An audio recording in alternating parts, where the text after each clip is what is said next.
Ahilyanagar MIDC police Thane हद्दीतील डोंगरगण घाटात दरीत गोणीत बांधून फेकलेल्या अनोळखी इसमाच्या खुनाचा स्थानिक गुन्हे शाखेने अवघ्या 2 दिवसात उलगडा केला असून खून करणारे वडील व भाऊ यांना टाकळी मिया येथून जेरबंद करण्यात आले आहे।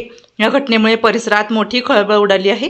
दिनांक 17 फेब्रुवारी रोजी सकाळी 11 वाजण्यापूर्वी वांबोरी ते डोंगरगण गावाच्या शिवारातील डोंगरगण घाटात डांबरी रस्त्यापासून वन विभागाच्या हद्दीत गट क्रमांक 474 मध्ये एका 35 ते 40 वर्ष वयोगटातील अनोळखी पुरुषाचे प्रेत आढळून आले होते। अज्ञात आरोपीने संबंधित इसमाचा खून करून प्रेत गोणीत बांधून दरीत फेकून पुरावा नष्ट करण्याचा प्रयत्न केल्याचे प्राथमिक तपासात निष्पन्न झाले।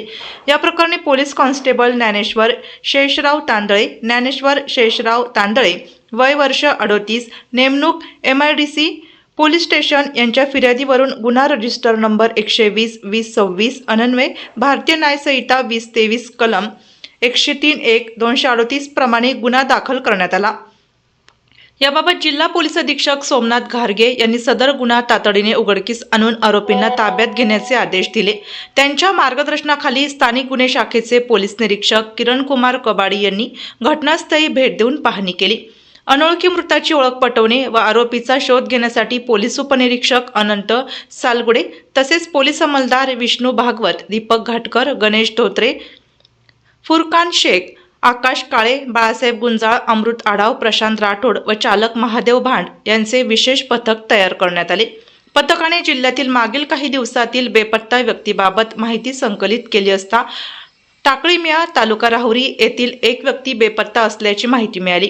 नातेवाईकांनी अधिकृत तक्रार दाखल केली नव्हती। या धाग्याच्या आधारे 19 फेब्रुवारी 2026 रोजी टाकळी मिया येथे जाऊन चौकशी करण्यात आली। त्यानंतर शिवाजी शंकर कवाने वय वर्ष 55, योगेश शिवाजी कवाने वय वर्ष 30 दोघेही राहणार टाकळी मिया तालुका राहुरी जिल्हा अहिल्यानगर यांना ताब्यात घेण्यात आले। सखोल चौकशीत योगेश कवाने यांनी कबुली दिली की त्याचा भाऊ किरण शिवाजी कवाने हा नेहमी दारू पिऊन आई वडिलांना मारहाण करत असे। या कारणावरून वडिलांच्या मदतीने त्याचा खून केल्याची कबुली त्याने दिली। खून करून पुरावा नष्ट करण्याच्या उद्देशाने मृतदेह गोणीत बांधून दरीत टाकण्यात आला। यासाठी वापरण्यात आलेली स्विफ्ट कार क्रमांक MS46X7460 तपासणीसाठी जप्त करण्यात आली। दोन्ही आरोपींना पुढील तपासासाठी MIDC पोलीस स्टेशन येथे हजर करण्यात आले असून गुन्ह्याचा पुढील तपास अहिल्यानगर MIDC पोलीस करत आहेत। ही कारवाई पोलीस अधीक्षक सोमनाथ घारगे यांच्या मार्गदर्शनाखाली स्थानिक गुन्हे शाखेच्या पथकाने यशस्वीरित्या पार पाडली।